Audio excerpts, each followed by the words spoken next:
Hello everyone and welcome back to Desert Oasis Reef. This is episode number 2. Today I thought I'd show you how my systems work, what goes into them, what hardware I have, kind of the inner workings of everything. It's not the most glamorous episode, but I thought it was important to show you kind of how my things work. What you're looking at here is a couple new additions to the tank. There's some Goniopora there at the front, right in front of the Alveopora. There's an emerald crab right there behind, making a cameo, as well as a frag of a pipe organ there.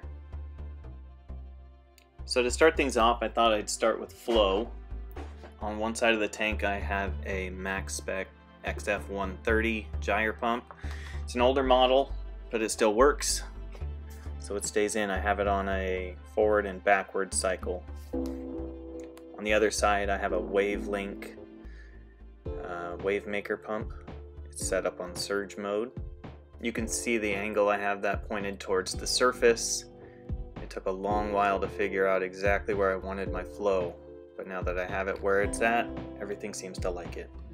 I have my return nozzles with random flow generators on them pointed towards the back corners where there's not a lot of flow otherwise. For lighting, I went with Aqua Illumination Hydra 26 HDs. They have the 3D reefing diffusers on them, which helps eliminate the disco effect and just kind of helps even out all the light across the tank. The quality is great and the customer service is excellent as well.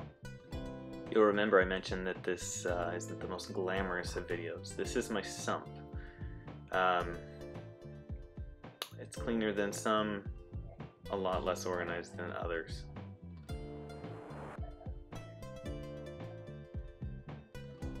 This is the controls for the Wavelink, the gyre, and the return pump. I have my water flow coming from the return, one into a sock part of the time, and the other flowing freely. I only run a sock when I'm cleaning or when I've noticed a lot of particles floating around the tank. The rest of the time it just flows freely like the other one. My skimmer is a Reefer 300. I added an inline air adjustment valve so I can really control it and dial it in, which took some time. My refugium with Amazon Par Light growing Cato very nicely. I'm harvesting once a week. Here's a close-up of the light. I'll try and put a link to it in the comments.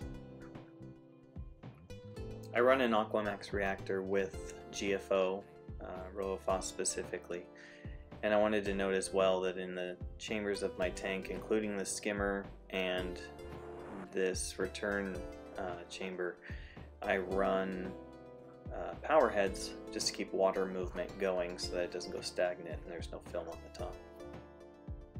So that's kind of a quick and dirty on the 80-gallon reef tank, mixed reef. I hope you enjoyed that. Coming up next, I want to show you my 16-gallon BioCube.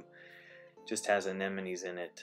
I really do love anemones, but I hate having them in a mixed reef, so this was my solution.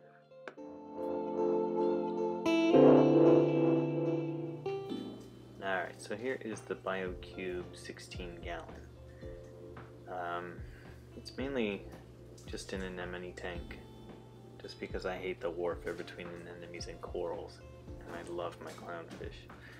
I sometimes use it as a recuperating tank for sand corals, just due to the lower flow and less activity in the tank. I have a pair of phantom clownfish, and those are the only fish in this tank. The chambers aren't set up with anything special. It has the BioCube protein skimmer. I have an in-tank media basket with floss, and that's pretty much it. I use Akamai KPS wave maker. Love them. I could sit and watch these fish play in their anemones forever. It truly is one of the most entertaining and beautiful things about reef keeping. I hope you all enjoyed the video and stick around for the next one. Like and subscribe to see more. Thanks.